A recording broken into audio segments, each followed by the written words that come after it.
Baik, di sini sudah ada 8 orang ya.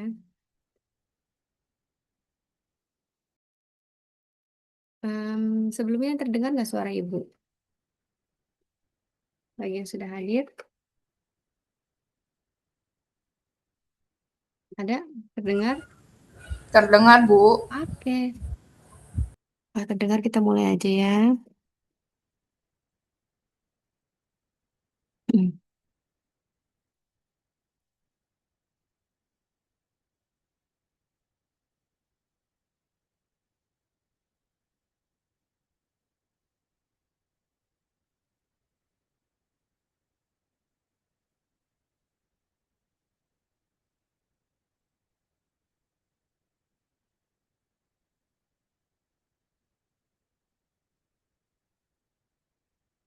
Oke, kita record dulu.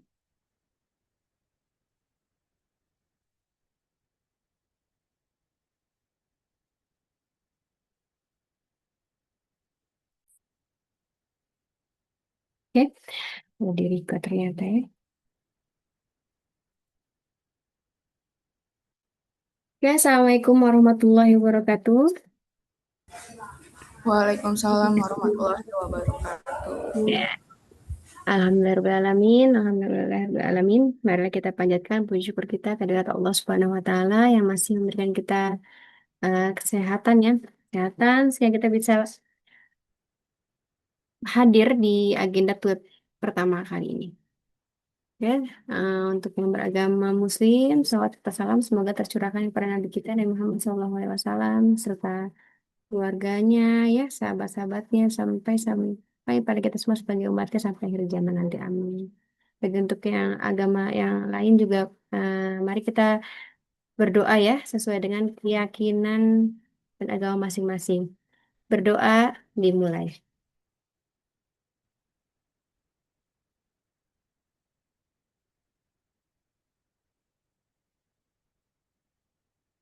Oke, berdoa selesai.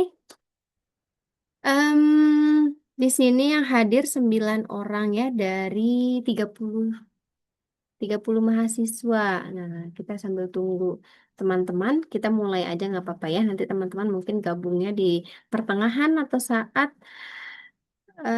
review tugas. Nanti di awal sesi, Ibu menyampaikan materi dulu, paling dua materi dulu. Lalu setelah itu kita review tugas, nggak semua tugas ya. Sampai waktunya cukup aja. Minimal 3, maksimal itu bisa 5 maksimal kalau waktunya cukup ya. Siap-siap aja bagi yang belum dinilai. Teman-teman yang sudah dinilai bisa lihat ya nilainya berapa dan apa aja gitu ininya, yang harus diperbaiki karena tidak semua nilainya 100 ya. Ada yang di bawah 100 karena banyak yang harus diperbaiki apalagi yang kurang lengkap tuh. Kurang lengkap terus poin-poin nanti dibahas kita ya. Yang tugasnya seperti apa yang nilainya 100, tugas yang seperti apa nilainya di bawah 70, di bawah 60 juga ada gitu. Oke. Kita mulai dengan materi kita yang pertama. Ya, Ibu screen share dulu ya materinya. Yang pertama.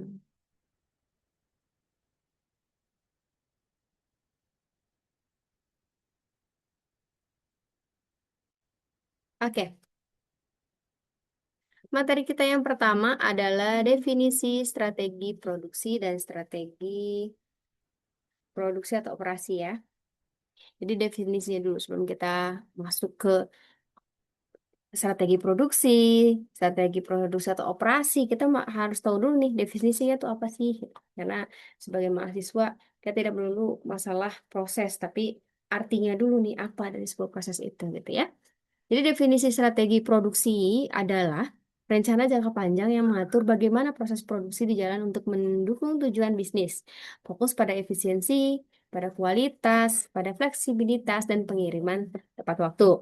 Dan membantu perusahaan mencapai keunggulan kompetitif melalui proses produksi yang optimal. Lalu strategi produksi atau operasi itu apa gitu ya definisinya? Strategi jangka panjang untuk mengelola sumber daya secara efektif, efisien, agar selaras dengan strategi bisnis perusahaan. Fokus utamanya apa? Fokus utamanya adalah kapasitas. Berapa banyak sih yang harus kita produksi gitu ya? Teknologinya sistem apa dan mesin apa yang digunakan gitu bagi yang produksinya besar, manufaktur misalnya. Terus tenaga kerjanya siapa yang menjalankan proses produksi itu. Lalu penjadwalan kapan dan dalam urutan apa gitu ya produksi dilakukan. Tujuan strateginya efisiensi biaya, kualitas produk, kecepatan dan fleksibilitas, dan dukungan terhadap keunggulan yang kompetitif. Contohnya apa? Zara.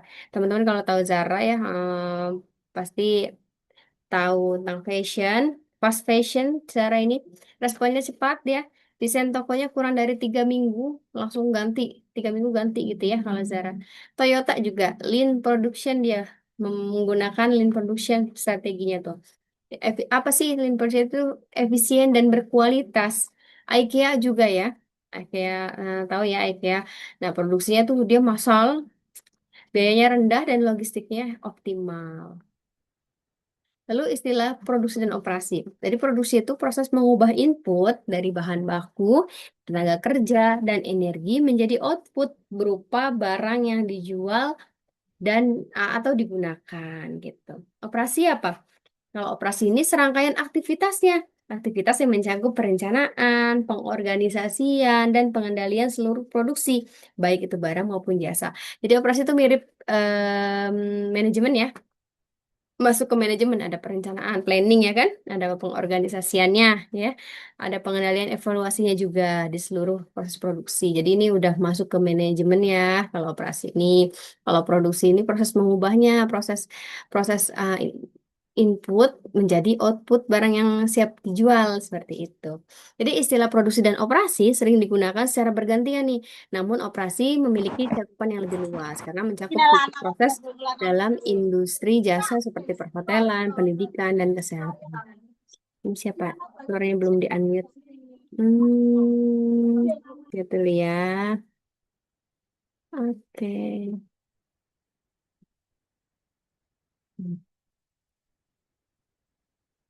Udah sampai ke sini. Tadi yang ini ya, produksi operasi. Oke. Manajemen operasi. Jadi definisi manajemen operasi itu apa? Manajemen operasi ini merupakan disiplin yang ilmu ya, ilmu atau disiplin yang berfokus pada perencanaan. Tadi ya, pengelolaan dan pengawasan. Proses pertujuan barang dan jasa dalam organisasi. Tujuannya apa? Untuk meningkatkan efisiensi proses, untuk menjamin kualitas produk atau jasa ya, mencapai kepuasan pelanggan juga. Ruang lingkup keputusannya apa? Operasional harian yaitu terkait dengan penjadwalan, pengelolaan tenaga kerja, pengendalian kualitas, strategi jangka panjang yaitu terkait dengan pemilihan teknologi, lokasi, fasilitas, perencanaan sistem produksi seperti itu. Nah, ini sejarah manajemen operasi.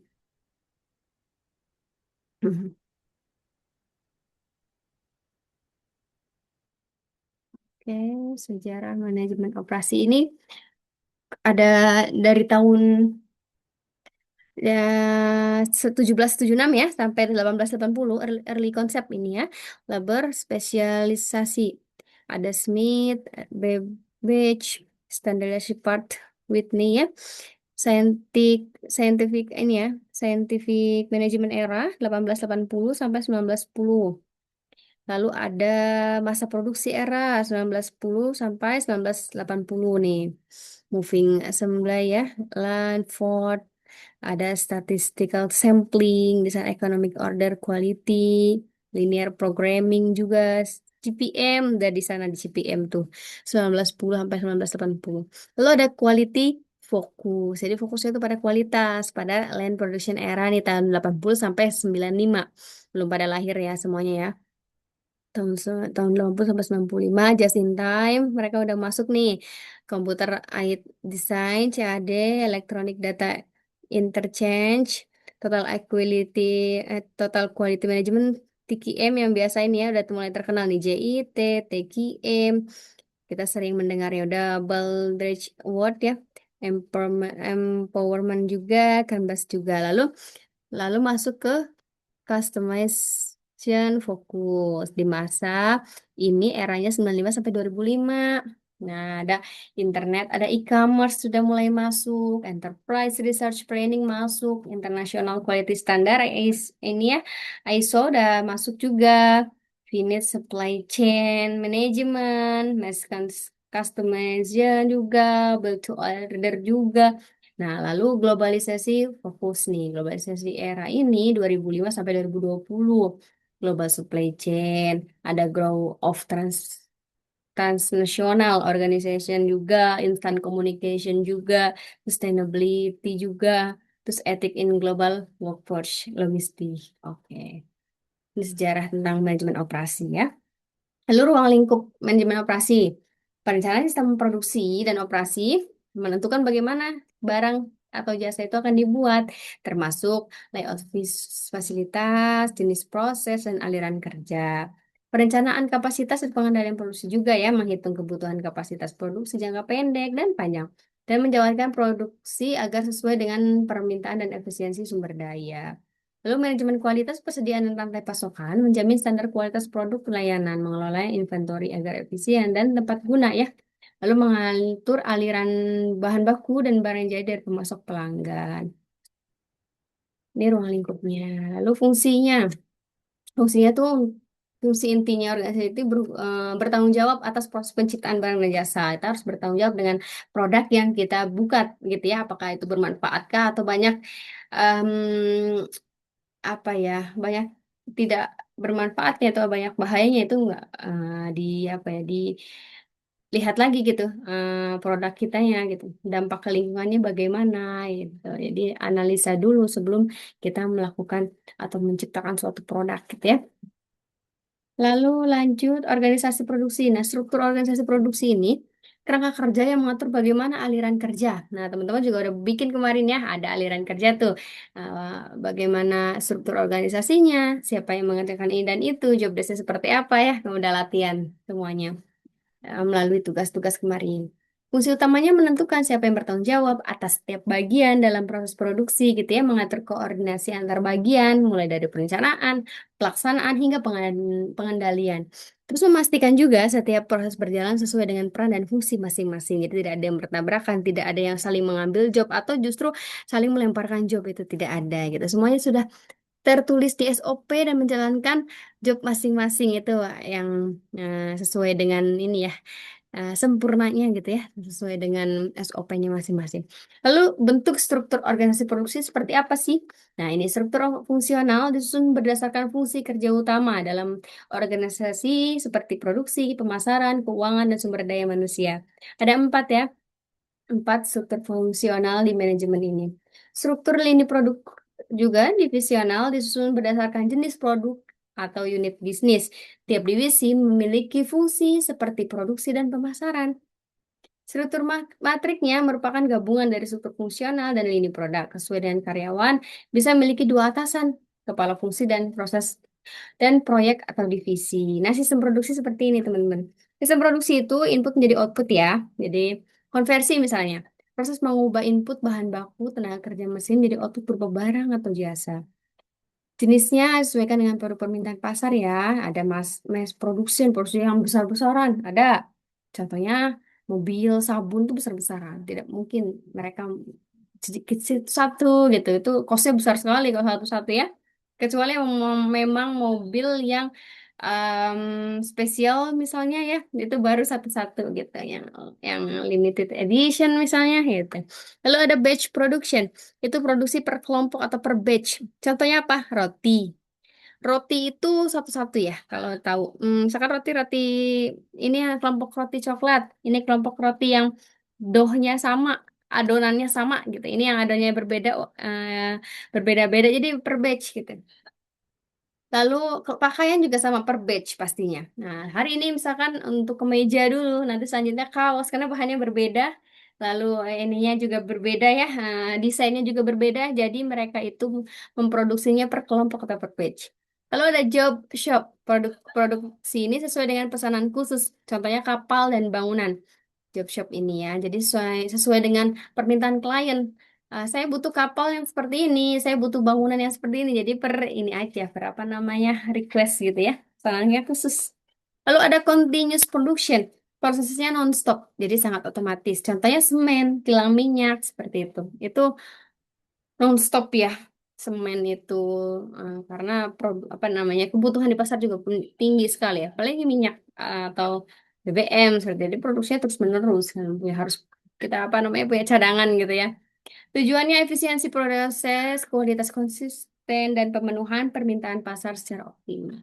Nah ini ya, keragaman varian, ini volume produksi. Jadi kita bisa apa, taruh di sini ya. Nah, kalau continuous yang tadi, dia volume produksinya besar, keragaman variannya tuh kecil gitu ya. Jadi semakin besar volume produksi, semakin sedikit keragaman atau variannya gitu ya. Nah, di flow shop itu agak nih, volumenya agak sedikit ya.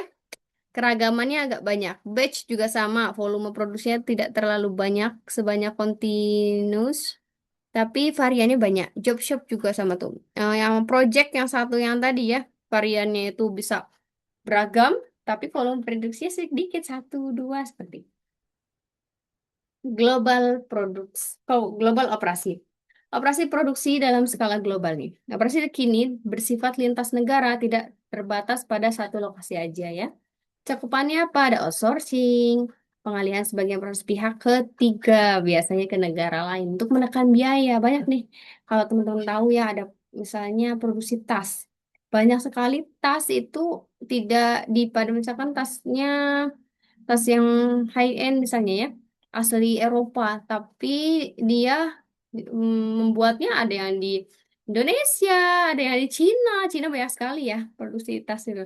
Lalu ada yang di Kamboja misalnya, ada lagi yang di Filipina. Emang itu tuh tujuannya untuk menekan biaya produksi seperti itu. Lalu ada offshoring juga, pemindahan proses bisnis atau produksi ke negara lain dengan biaya operasional lebih rendah. Itulah biasanya negara-negara maju yang besar supaya menekan biaya, mereka share, oke, di share ininya apa namanya produksinya ke negara-negara yang masih berkembang jadi murah gitu. Lalu global supply chain juga rantai pasokan distribusi di berbagai negara dari bahan baku, produksi hingga distribusi. Lalu konsekuensi strategisnya apa? Menuntut pemahaman tentang budaya bisnis lintas negara, hukum dan regulasi internasional juga, resiko geopolitik dan logistik global. Lalu mengelola operasi secara unggul nih. Mungkin perusahaan memenangkan persaingan melalui efisiensi dan keunggulan ya. Ada biaya, menekan produksi pastinya ya, dan operasional tanpa mengorbankan kualitas, sehingga dapat menawarkan harga yang lebih kompetitif. Lalu kualitas menghasilkan produk atau jasa yang konsisten, andal dan memenuhi standar pelanggan secara berkelanjutan, menjamin kecepatan dan ketepatan waktu dalam proses distribusi sehingga meningkatkan kepuasan pelanggan. Lalu fleksibilitas mampu menyesuaikan proses produksi, desain produk, atau kondisi pasar yang cepat. Contohnya Toyota tadi ya, dengan sistem lean production, mampu menciptakan proses yang ramping, minim pemborosan, dan fokus pada perbaikan berkelanjutan atau Kaizen ya, menjadikan pemimpin global di industri otomotif. Jadi semua biasanya itu pemimpinnya itu emang Toyota ya, nggak bisa dipungkiri dengan menciptakan proses yang ramping itu gitu. Lalu tingkat keputusan dalam manajemen operasional bisnis.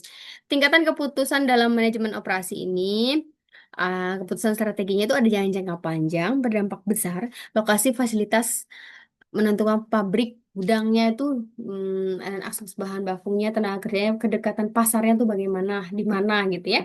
Teknologi produksinya itu bagaimana, memiliki teknologi yang efisien dan sesuai dengan kebutuhan produksi jangka panjang gitu ya. Desain produknya seperti apa, merancang produk serta proses produksi agar selaras dengan strategi pasar dan kebutuhan pelanggan ya. Keputusan teknisnya, jangka menengah, pengelolaan sumber daya, penjadwalan produksi, layout pabriknya bagaimana, pengendalian kualitasnya gitu ya. Lalu keputusan operasionalnya, manajemen tenaga kerja, pemeliharaan mesin, dan lain-lain. Nah, ini strateginya ada ya. Kita lompat dulu ya model. Oke, 8:30 ya.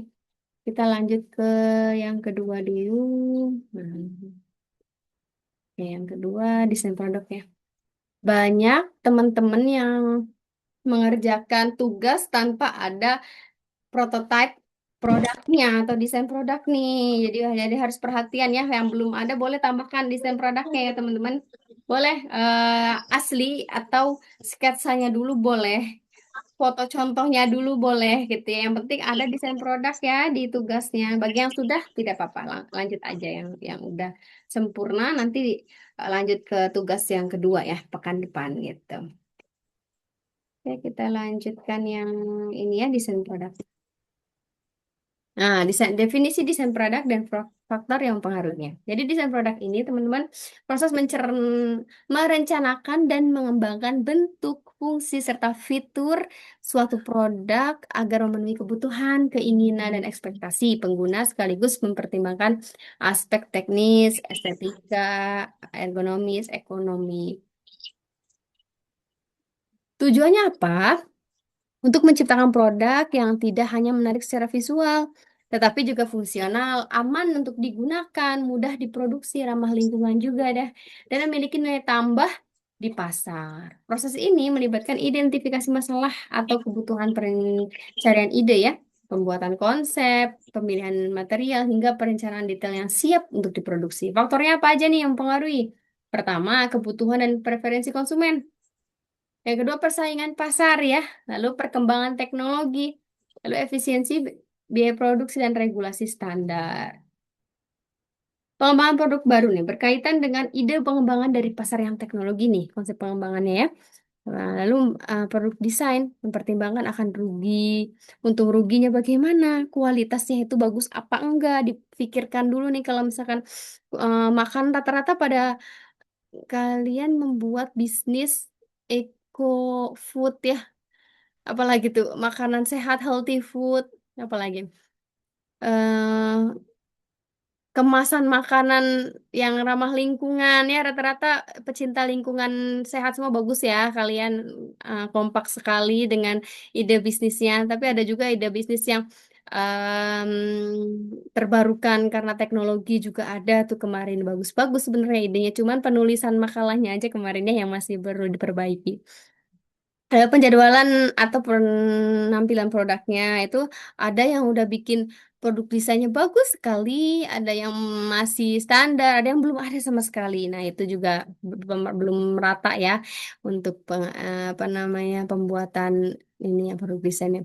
Dan untuk apa lagi pilot production dan testingnya untuk mengesahkan penampilan pemasaran teknis. Nah, siklus hidup produk. Nah, kita harus tahu nih ya sebagai pengusaha. Teman-teman harus tahu siklus hidup produk PLC nih. Adalah konsep bagaimana manajemen pemasaran dan operasi yang menggambarkan tahapan perkembangan suatu produk sejak pertama kali diperkenalkan ke pasar hingga ditarik kembali dan tidak dipasarkan lagi. Sedih banget ya. Udah apa namanya dipasarkan, sudah melewati masa puncaknya lalu turun dan menghilang. Ada siklus hidup produk ini ada yang sangat pendek sekali, ada yang panjang sekali waktunya, berbeda-beda tergantung produk masing-masingnya. Tujuan memahami PLC itu apa sih, Bu? Nah, untuk membantu perusahaan mengatur strategi pemasaran, teman-teman. Jadi inovasi dan pengelolaan sumber daya sesuai dengan tahap perkembangan produknya. Contoh produk yang sangat pendek sekali PLC-nya itu apa? Contohnya kalau teman-teman tahu di tahun 2016 sudah lahir belum? Sudah ya 2016 ya. Itu teman-teman tahu es kepal Milo kan ya. Es kepal Milo itu PLC yang paling rendah, paling kecil apa ya? Pendek gitu. Dia diperkenalkan waktu itu ya sangat boom langsung booming dan udah puncaknya semua wilayah di Indonesia itu ada es kepal Milo khususnya di Jakarta ya kalau teman-teman dari Jakarta itu di mana-mana es kepal Milo ya dari setiap gang-gang gitu ya. Dan setiap ini pasti ada tuh di depan rumah rumah misalkan ibu rumah tangga misalnya ya sambil ini kan sambil apa sampingannya tuh pasti buka es kepal Milo gitu yang besarnya yang kecilnya oh, banyak macam-macam. Dan setelah itu decline menurun dan hilang sampai sekarang tidak ada lagi kita ketemukan es kepal Milo. Ada lagi tahun 2020 COVID. Saat COVID itu ada yang namanya apa ya? Dalgona. Dalgona Coffee ada ya tahu ya. Itu juga sama biasanya rendah ya saat orang-orang itu mungkin nggak bisa keluar dari rumah, tapi mereka pengen ngopi, jadi bikin sendiri dengan dalgona coffee itu ya, pakai kopi apa? Kopi yang saset itu ya. Nah, di blend sebentar sampai meningkat pakai susu gitu ya, campur-campur pakai UHT. Nah, itu juga banyak sekali, tapi banyak sekali yang jual ya di kota besar maupun kota kecil gitu. Di kota kecil sampai di wilayah Sumatera misalnya, kalau ada yang dari Sumatera juga tuh dalgona juga booming di saat-saat COVID gitu. Nah, itu contoh-contoh produk yang PLC-nya, siklus hidupnya rendah. Kalau PLC-nya yang panjang apa, Bu? Banyak sekali ya, seperti mobil ya. Mobil itu PLC-nya tuh masih panjang tuh.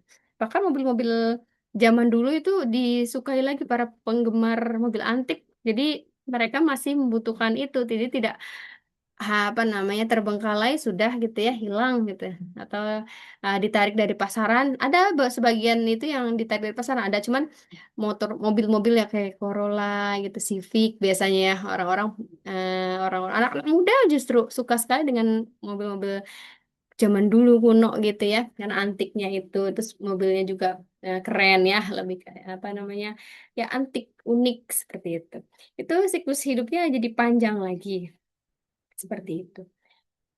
Di sini ada kurvanya. Jadi sales profit ya. Jadi sales profit itu rendah awal-awal itu kenapa sih di bawah ini Bu? Di bawah garis karena dia itu biasa di awal-awal itu masa-masa pemasaran ya. Jadi banyak uang yang keluar juga untuk pemasaran. Jadi belum terlalu banyak salesnya, terlalu banyak profitnya juga. Misalkan testing ada di sini. Misalkan kita sewa influencer atau buy influencer ya untuk mencoba makanan kita gitu ya. Atau kita share-share juga produk-produk misalnya fashion kita untuk dipakai influencer. Jadi kan rugi dulu di awal, bakar-bakar uang istilahnya kalau zaman sekarang ya, bakar-bakar uang dulu di awal.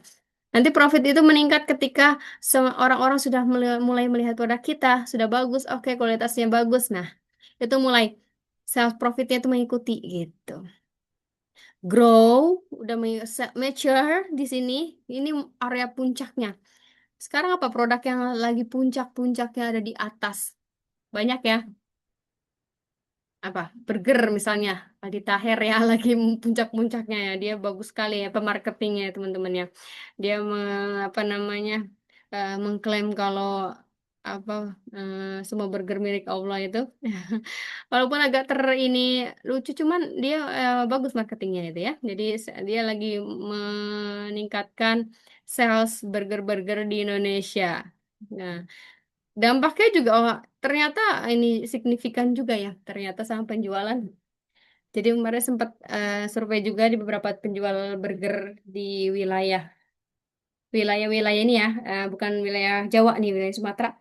Ternyata meningkat juga salesnya gara-gara si sosok influencer ini gitu. Ya, ternyata emang lagi meningkat apa namanya dia lagi ada di berada di sales maturity nih. Nanti kemungkinan kalau bagus akan terus panjang, sales maturity-nya mungkin agak lebih panjang waktunya, atau justru ke sales decline dan hilang mungkin dari peredaran. Kita belum tahu nantinya ya, bagaimana. Nanti kita cek cek lagi. Lalu ini, produk life cycle, sudut pandang pemasaran versus sudut pandang produksi. Ternyata beda ya, pemasaran dengan produksi beda. Di pandang pemasaran tuh apa, Bu? Fokus utamanya adalah bagaimana produk itu diterima di pasar dan strategi untuk mempertahankan atau meningkatkan penjualan setiap tahapnya. Tujuannya apa? Untuk mengelola brand, harga, promosi, dan distribusi agar produk itu tetap relevan dan diminati konsumen selama mungkin. Tujuannya selama mungkin karena supaya PLC-nya tadi panjang ya. Lalu fokus pemasaran apa nih? Dan fokus strateginya apa nih? Perkenalan, membangun kesadaran merek dulu. Oh, ada loh, ini produk kita. Edukasi pasar dulu. Bagaimana cara menggunakannya? Beginilah cara menggunakannya gitu. Lalu pertumbuhan, memperluas pangsa pasarnya dan mengalahkan pesaing baru. Pastinya kita kalau mau leading di suatu industri harus kita bisa mengalahkan pesaing-pesaing kita gitu. Lalu kedewasaan yang mempertahankan loyalitas pelanggan dan untuk menghadapi kejenuhan. Pasti kalau kita sudah memiliki produk yang sudah bagus, banyak peminatnya, kita harus Tantangannya bukan lagi mengedukasi tantangannya ya, tapi untuk mempertahankan loyalitas pelanggan supaya tetap beli di kita, jangan beli ke yang lain. Apalagi produk-produk baru bermunculan, kita sebisa mungkin harus tetap di kita aja belinya gitu, jangan ke yang lain gitu. Itu proses kedewasaan. Lalu penurunan, penurunan itu memutuskan akan bertahan atau menghentikan produk. Nggak bisa dipungkiri kalau udah masuk ke tahap penurunan, ya kita harus legowo teman-teman, tidak memaksakan juga ya. Nah, strateginya apa nih? Ada diskon besar-besaran, harvesting strategi, atau reposisi produk. Contohnya yang udah tutup beberapa itu ada Giant ya, Giant beberapa pas COVID itu tutup banyak sekali gerainya. Sekarang Matahari, Matahari tutup juga banyak dan diganti namanya karena pemegang sahamnya berbeda. Jadi Matahari itu berubah nama sekarang. Banyak juga gerai yang tutup gitu. Itu mulai penurunan mungkin ya. Lalu produk life cycle dari sudut pandang produksi. Fokus utamanya bagaimana produk ini dibuat secara efisien dan mengelola proses manufaktur di tahap siklus hidup. Tujuannya apa? Menyesuaikan kapasitas efisiensi teknologi produksi agar biaya terkontrol sesuai dengan kondisi permintaan di pasar. Perkenalan juga sama ya, di awal produksi itu skala kecil dulu nih, biayanya tinggi kan, proses masih uji coba. Lalu strateginya untuk praktek manual nih, teman-teman mungkin masih ada di perkenalan ya. Kalau misalkan melihat dari tugas kemarin, jadi masih perakitan manual dulu. Nah, dikontrol dulu kualitas gas, cek ketat mungkin ya. Investasi awal untuk fasilitasnya. Lalu pertumbuhan meningkatkan kapasitasnya. Jadi kalau udah oke, udah kenal masyarakat, udah suka sama produk kita meningkatkan kapasitas produksinya, ditingkatin lagi, dibanyakin lagi gitu ya. Kedewasaan, efisiensi maksimumnya, prosesnya stabil, fokus pada pengendalian biaya. Lalu ketika sudah masuk ke penurunan, nah mengurangi volume produksi. Jadi jangan diperbanyak lagi, dikecilkan lagi, dioptimalkan lagi aset yang ada, atau penghentian lini bisnis, outsourcing, atau konversi fasilitas ke produk lain. Jadi kalau udah produk ini sudah sepi penggunanya, kita harus berinovasi, mengganti lagi produk yang baru tapi masih di bawah lini bisnis kita gitu ya, dengan fungsi yang masih dibutuhkan oleh masyarakat, misalkan menggantikan produk yang ini biasanya handphone ya yang cepat sekali itu kan penurunannya. Jadi handphone misalnya kita pengguna apa? Kalian pengguna apa? Pengguna iPhone misalnya, belum selesai iPhone ini disempurnakan lagi dengan iPhone yang baru 15, diganti lagi dengan 16 sangat cepat sekali, 17 sebentar lagi 18 keluar lagi misalkan kayak gitu. Samsung juga sama. Ketika Samsung tahu kalau pengguna Samsung Note, oh ya, no, Galaxy Note misalnya yang tahun 2019 atau 2020 itu apa namanya perangkatnya sudah tidak tersedia lagi di tahun ini ya. Itu artinya apa? Harus membeli yang baru, harus membeli unit yang baru dengan model yang baru karena mereka mengurangi volume produksi pastinya tidak ada lagi ya ini ya apa namanya misalnya apa LCD-nya, misalnya mereka tidak mengeluarkan lagi. Kalau udah di sisi penurunan ya mengurangi tadi volume produksi, mengoptimalkan aset yang ada, mengoptimalkan produk yang baru saja gitu dan menghentikan lini produksinya sudah tidak terjual lagi di sini gitu di ini aslinya misalkan ya Samsung aslinya itu sudah tidak ada lagi LCD Galaxy Note di tahun 2019 ini gitu yang ada yang seri terbaru semua pastinya mereka tidak lagi memproduksi itu karena tujuan mereka itu emang fast cepat terjual di unit ini yang terbaru saja seperti itu. Hmm. Lalu definisi dan karakter jasa. Jasa adalah aktivitas kinerja atau manfaat yang ditawarkan oleh satu pihak ke pihak yang lainnya. Yang dasarnya tidak terwujud ya, tidak menghasilkan kepemilikan atas sesuatu dan biasanya tidak dapat disimpan, biasa diberikan dan memenuhi kebutuhan menyelesaikan masalah pelanggan, seringkali melibatkan interaksi. Oke, kata, kata karakteristik utama jasa apa sih? Tidak berwujud, tidak terpisahkan, bervariasi, tidak tahan lama. Oke, tidak berwujud, tidak dapat dilihat ya, atau disimpan seperti barang fisik. Misalnya jasa apa? Jasa konsultan misalnya tidak terlihat ya barangnya produksinya.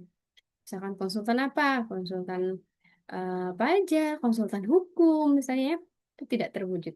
Tidak terpisahkan produksi dan konsumsi terjadi pada waktu yang sama. Contohnya apa yang tidak terlihat? Misalnya kuota ya tidak terlihat ya dia tuh misalnya habis kita internet apa lagi digunakan produksi dan konsumsi yang bersamaan, tapi tidak tahu gitu kemana dia terbangnya gitu ya, tidak terlihat ya. Lalu bervariasi. Kualitas jasa dapat berbeda-beda tergantung siapa dan kapan dan di mana. Tidak tahan lama, tidak dapat disimpan dan digunakan kemudian hari pastinya ya. Jasa itu teman-teman. Contoh jasa itu pendidikan, transportasi, perbankan, keuangan, perawatan kesehatan, hiburan. Lalu ada desain organisasi jasa. Nah, ini jasa ini seperti ini ya unsurnya ya. Prosesnya layanan atau kegiatan dari penerimaan pelanggan, pelaksanaan jasa hingga menyelesaikan layanan. Jadi kemarin tuh ada ide bisnisnya. Sekalian bahas teman-teman idenya itu ada yang jasa kos-kosan kalau tidak salah. Ada mungkin teman-teman ada kelas ini apa kelas sebelah ya. Jadi dia itu menciptakan platform terbaru tentang kos-kosan. Mungkin udah ada ya sebelumnya jasa kos-kosan. Nah, ini jadi dia menghubungkan antara yang memiliki kos dengan yang mau mengkos. Jadi yang mau ngekos mudah kan ngeceknya. Oh ini masih ada nih yang tersedia satu lagi, dua lagi gitu ya. Itu platform jasa itu ya jasa dia menggunakan teknologi untuk menghubungkan antara yang memiliki kos dengan yang membutuhkan kos gitu. Itu juga jasa ya, termasuknya. Jadi struktur organisasi pembagian perannya, tanggung jawabnya antara front office berinteraksi langsung dan pendukung operasional. Standar pelayanannya, kualitas prosedur kerja hingga layanannya konsisten ya. Teknologi pendukungnya, sistem informasinya, perangkat lunaknya yang digunakan karena sekarang rata-rata menggunakan aplikasi ya teman-teman ya, dan peralatan membantu kelancaran layanannya. Layanannya menggunakan layanan di handphone gitu ya. Desain fasilitasnya, tata letak fisiknya, platformnya yang bagus, yang isi yang mudah sekali untuk digunakan gitu ya. Interaksinya juga mudah, kenyamanan pelanggannya oke, itu juga bakal dipilih sih sama ini ya pengguna jasa itu. Manajemen sumber daya manusianya, rekrutmen pelatihannya, bagaimana cara menggunakannya, bagaimana cara untuk bersosialisasi pada ibu-ibu kos yang mungkin ibu-ibu kos yang masih cara tradisional, yang susah mendapatkan anak-anak kos gitu ya, dengan apa namanya rincian dia itu backgroundnya seperti apa, apakah mahasiswa, apakah pekerja, ataukah apa namanya keluarga gitu kan. Jadi kan mudah kalau ngeceknya, oh ini anak mahasiswa nih, oke lah gitu sesuai dengan target ibu kosnya gitu, atau wah ini keluarga nih sesuai dengan kebutuhan kosnya agak besar soalnya gitu. Misalnya kos-kosannya udah berbentuk beberapa kamar atau besar termasuknya tuh udah kos untuk keluarga misalnya. Nah, itu jadi lebih ini ya, lebih apa namanya tertarget gitu. Oke. Oke, desain proses ini kegiatan merencanakan, menentukan langkah-langkah, urutan kerja, teknologi, sumber daya yang diperlukan untuk mengubah input. Desain proses tidak hanya mempertimbangkan aspek teknis ya, tapi juga faktor manusianya, aliran informasinya juga, serta pengendalian kualitas. Ada tiga struktur proses, teman-teman. Ada project proses, intermittent proses, dan line flow. Proyeknya kayak gimana, Bu? Nah, digunakan untuk pekerjaan yang bersifat unit kompleks dan biasanya terberjangka waktu tertentu ya. Produknya tidak diproduksi berulang-ulang, teman-teman, melainkan sekali selesai sesuai dengan pesanan ya. Contohnya, pembangunan gedung, pembuatan kapal, itu hanya sekali aja ya. Dan IT khusus nih. Volume produksinya sangat rendah, seperti tadi dijelaskan di awal ya. Variasinya sangat tinggi, proses yang disesuaikan yaitu proyek membutuhkan koordinasi lintas fungsi juga dan manajemen proyek yang kuat. Intermittent bisa dibaca ya teman-teman ya, itu kita lewatin dulu aja. Nah ini teman-teman juga menentukan kemarin ya, klasifikasi proses menurut jenis pesanan pelanggan. Ada yang menggunakan make to stock ya. Nah ada juga untuk yang menggunakan MTO, ada yang menggunakan ATO juga teman-teman ya. Nah rata-rata MTS make to stock itu teman-teman yang membuat apa kemarin? Ada yang membuat lilin, ada yang membuat tas. Ya, itu make to stock betul pilihan. Jadi stok dulu baru jual ya. Ada make to order rata-rata yang make to order itu bisnis yang membuat makanan, makanan-makanan sehat tuh mereka make to order. Jadi produksi dimulai setelah ada pesanan gitu. Sistem open order ya, sistem PO pre-order maksudnya. Dan langsung dibuat gitu. Atau enggak PO atau apa? Pre-order itu sebenarnya bagus ya. Jadi kita tidak menunggu lama. Jadi kita bisa pesennya Hamin satu, Hamin dua, lalu kan saat hari H udah siap. Jadi pelanggan itu tidak terlalu lama menunggu. Kalau MTO kan rata-rata takutnya lama itu misalkan dia membutuhkan banyak jumlahnya gitu. Lalu ada juga yang ATO loh, pengertian ATO ini modul standar produksi yang disimpan sebelumnya. Jadi kemudian dirakit sesuai dengan spesifikasi pesanan pelanggan, memberikan eh, fleksibilitas ya tanpa waktu produksi terlalu lama. Jadi tinggal dirakit aja gitu ya, udah ada kondimen-kondimennya, tinggal dirakit aja gitu ya. Tantangan utamanya manajemen persediaan komponen yang tepat, seperti custom komputer rakitan gitu. Mobil pilihan sepeda juga, sepeda kan udah ada ready kan kalau kita mau beli sepeda. Nanti tinggal dirakit aja saat itu juga itu bisa itu atau ya menggunakan. Pemilihan teknologi. Ayamnya siapa ini ya Allah? Teknologi pabrik manufaktur ya, ada jenisnya apa aja, ada mesin otomatis, CNC. Sebentar ya, tutup pintu dulu.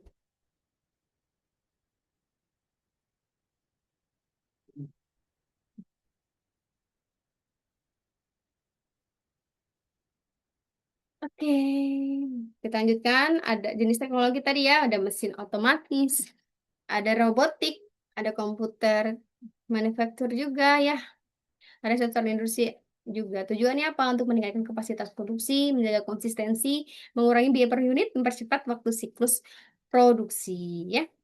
Ini teknologi perkantoran nih teman-teman. Nah, teman-teman yang udah bekerja pasti punya teknologi ya untuk mendukung efisiensi proses administrasinya, pengolahan datanya, komunikasi internal eksternalnya. Pasti semua instansi atau perusahaan yang sudah besar itu memiliki komunikasi internal eksternalnya dengan sangat rapi sekali, gitu ya.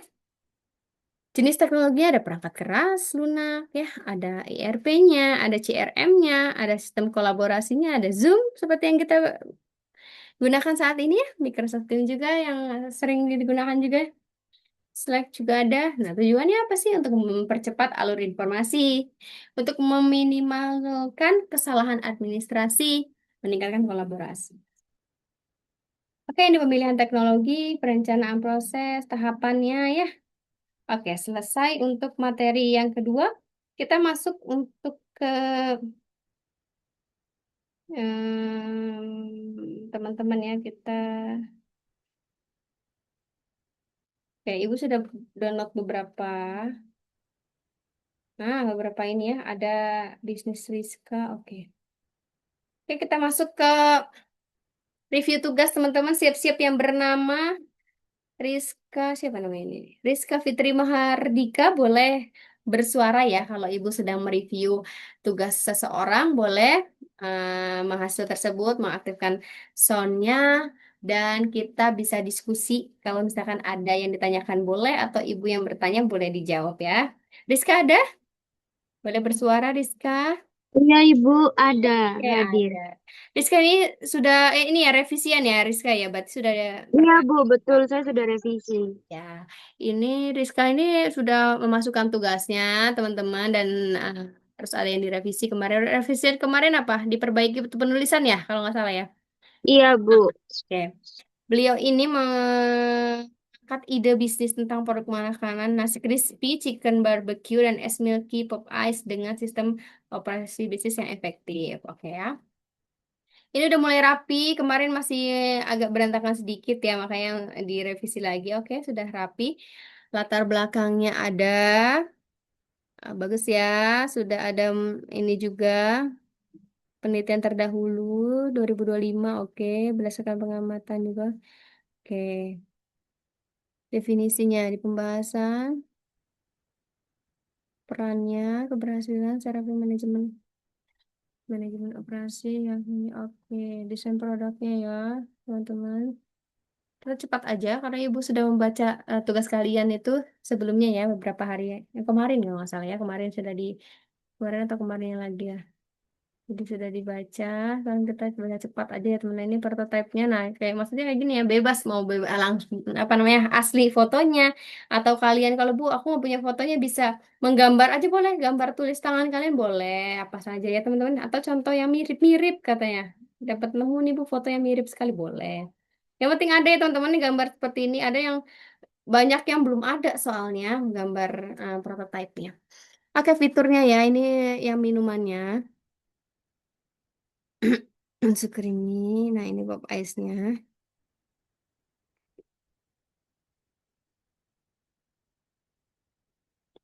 Kita nggak apa ya tidak sehat atau tidaknya tidak ada penilaian tentang itu. Yang penting kalian membuat produk gitu ya teman-teman ya. Nah, jadi bebas aja produknya apa saja gitu ya. Kita tidak melihat kandungan-kandungan gizinya soalnya karena kita jurusannya bisnis ya teman-teman ya. Tapi teman-teman banyak sekali yang tentang kesehatan sih, banyak juga banyak banget gitu ya, makan makanan sehat, jualnya boleh. Bebas aja apa aja ya. Yang penting kondimen-kondimennya ada, operasional ada tadi ya. Ini sumber dayanya ada, daya saingnya. Oke, flowchartnya ada nggak nih ya ini ya? Alur kerjanya mana alasan? Nah, ini alur prosesnya ada. Persiapan bahan baku, oke. Nah, ini alur prosesnya sudah ada.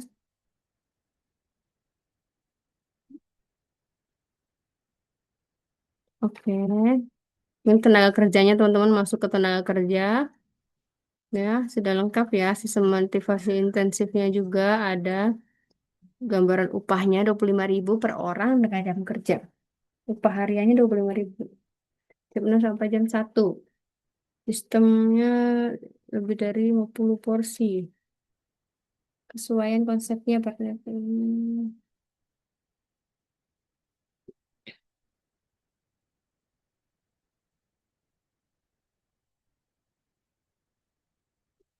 Nah, daftar pustakanya oke, sesuai dengan apa ya? Boleh ini siapa penulisnya gitu ya. Sesuai dengan apa tahunnya tahun berapa baru linknya gitu ya boleh ditambahkan lagi daftar pustakanya minimal 3 atau 4 lah, atau 5 boleh gitu ya Rizka ya udah cukup rapi penulisannya sudah mulai membaik daripada kemarin ya sudah lengkap juga oke lah oke Rizka good job ya untuk perbaikannya. Kalau udah mas nanti tunggu aja nilainya berapa kalau mau di Ya, Bu. revisi tambahin ini lebih bagus lagi daftar pustakanya jangan 2 ya daftar pustaka tuh minimal 5 gitu ya. 5 itu udah bagus banget, ada 5. Minimal banget sebenarnya. Tambahkan aja ya daftar Oh iya, Bu. pustakanya. Berarti revisi lagi ya, Bu. Oke, ditunggu ya. Cuman daftar pustaka edit dulu sebentar ya. Masukkan lagi nggak apa-apa. Belum Iya, Bu. dinilai kok. Oke. Iya, Ya, makasih ya, Bu. iya sama-sama Rizka. Kita lanjutkan dengan teman-teman yang lain ya. Yang baru upload nih teman-teman. Kita lihat yang baru upload aja ya. Namanya Mareta Adi Zulfa Fadiyah. Boleh yang namanya Mareta boleh mengaktifkan soundnya kalau ada ya. Kalau tidak ada tidak apa-apa. Belum ada? Ada? Mareta? Oh tidak ada ya. Tidak apa-apa. Kalau tidak ada karena ibu sudah ini download jadi kita bahas aja. Latar belakang gaya hidup sehat modern dia tentang apa ya teman-teman? Oh, belum ada ya. Nah ini ya, Freshbox ID. Nah, banyak sekali makanan box ya penulisnya. Nah, ini terlalu singkat, teman-teman. Ini manfaatnya sangat pendek sekali. Ini harus diubah menjadi kalimat yang lebih panjang lagi.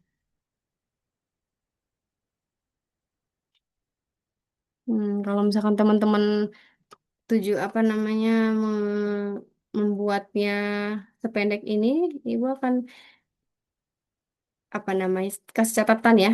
Ini makalahnya terlalu pendek. Hilangkan dot-dot di sini. Dot-dot seperti ini nih jawaban-jawaban khas sekali dengan AI-nya. Jadi harus ganti dengan kalimat berbentuk kalimat aja ya. Kalau kayak gini khas sekali nih. Dot dot terus kalimatnya pendek gitu ya. Itu kalimat yang dari kelihatan ya dari mana teman-teman mungkin tahu semua. Nah, jadi perbaikin lagi ya Mareta ya teman-teman ya. Kalau jenisnya kayak Mareta, perbaiki. Ini terlalu singkat sekali, belum bisa dapat nilai sempurna, teman-teman. Masih kita lihat dulu ya, ada nggak ini ya? Strategi tidak ada desain produknya ya.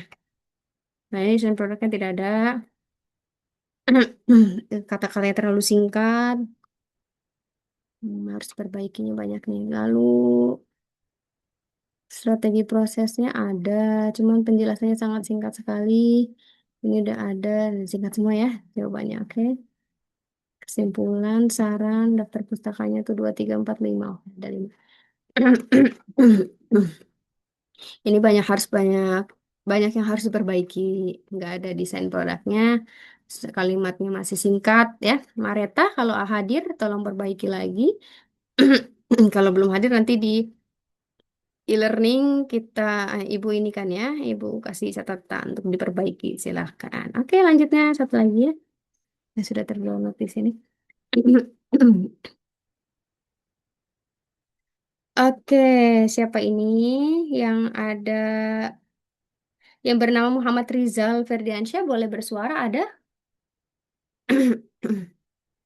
Muhammad Rizal? Oke, tidak ada. Ya, tidak apa-apa. Kita bahas Muhammad Rizal Ferdiansyah. Agak berantakan ya teman-teman angkanya. Lanjut. Bab satu. Tentang apa dia? Kopi, tentang kopi lokal. Bagaimana tujuan operasi tersebut dengan produk kopi Tuban premium dengan sistem langganan digital? Oke. Fitur manfaat keunikan modern, strateginya, bisnisnya seperti apa, alur prosesnya, SDM-nya seperti apa. Oke ya, sesuai dengan instruksi yang ada di tugas, masuk semua sebenarnya dia. Coba kita lihat bagus nggak ya jawabannya. Oke, jawaban dia tidak terlalu singkat, masuknya oke. Dia penulisan ini ya, alenianya tidak menjorok ke dalamnya, alenianya belum diperbaiki sama dia.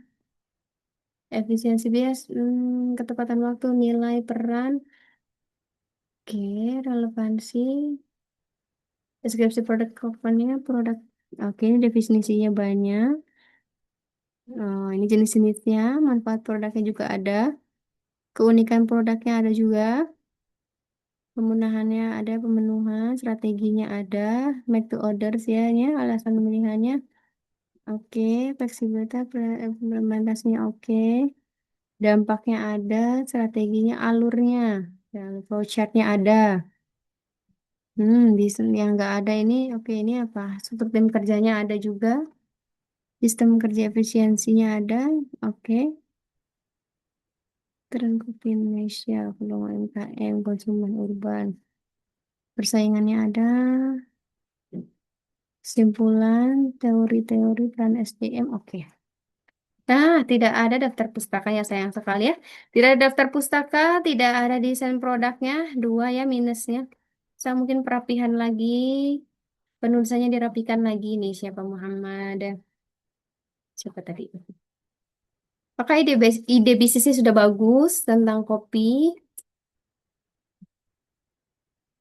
Penulisannya harus dirapikan lagi. Kalau ada yang namanya Muhammad Rizal, silakan perbaiki. Nanti langsung revisi ulang, kirim lagi supaya dapat nilai yang sempurna ya.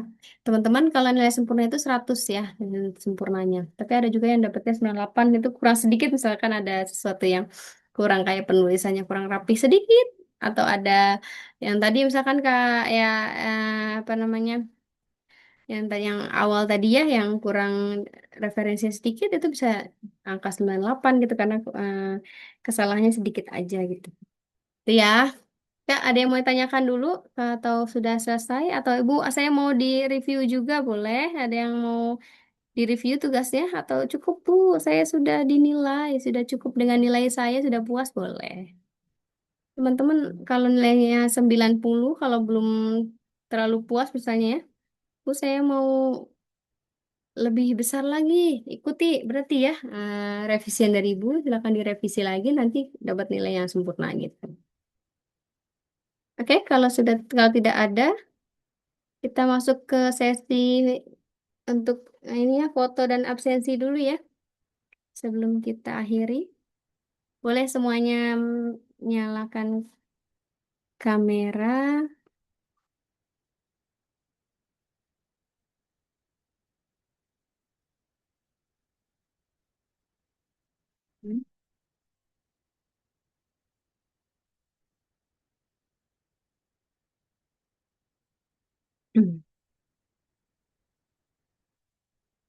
Ya.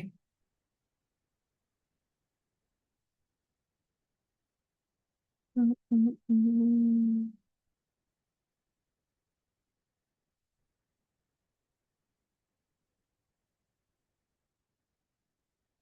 Hmm, Setting dulu. Description.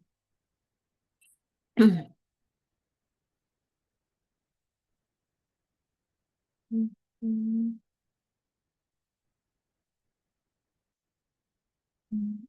hmm.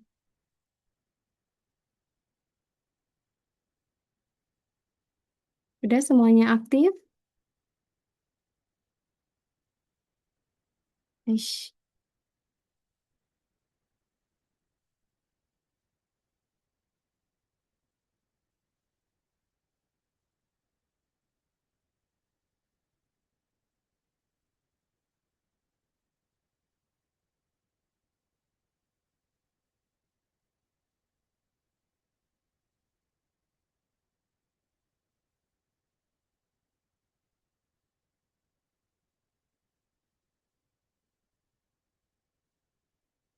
Nah, hmm. Oke teman-teman, satu, dua, tiga senyum semua, standby, satu, senyum ya, satu, dua, tiga. Oke.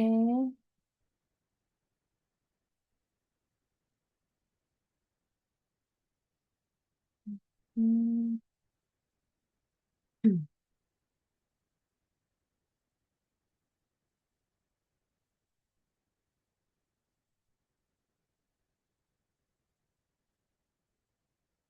Oke teman-teman, tunggu absennya. Absensi akan di-share di WhatsApp ya. Nanti kalian buka di Google Form, nanti isi sesuai dengan kehadiran. Kalau kehadirannya telat, bilang telat. Kalau kehadiran tidak sampai selesai, tidak sampai selesai ya. Kalau full, full gitu.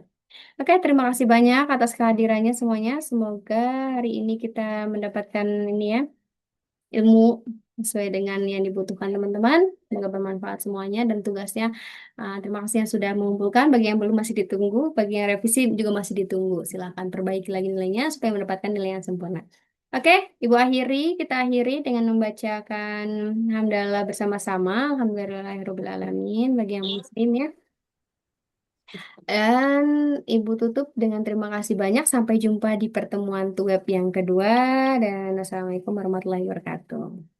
Waalaikumsalam warahmatullahi wabarakatuh. Terima kasih, Bu. Iya, Terima Ibu. kasih. Terima kasih semuanya.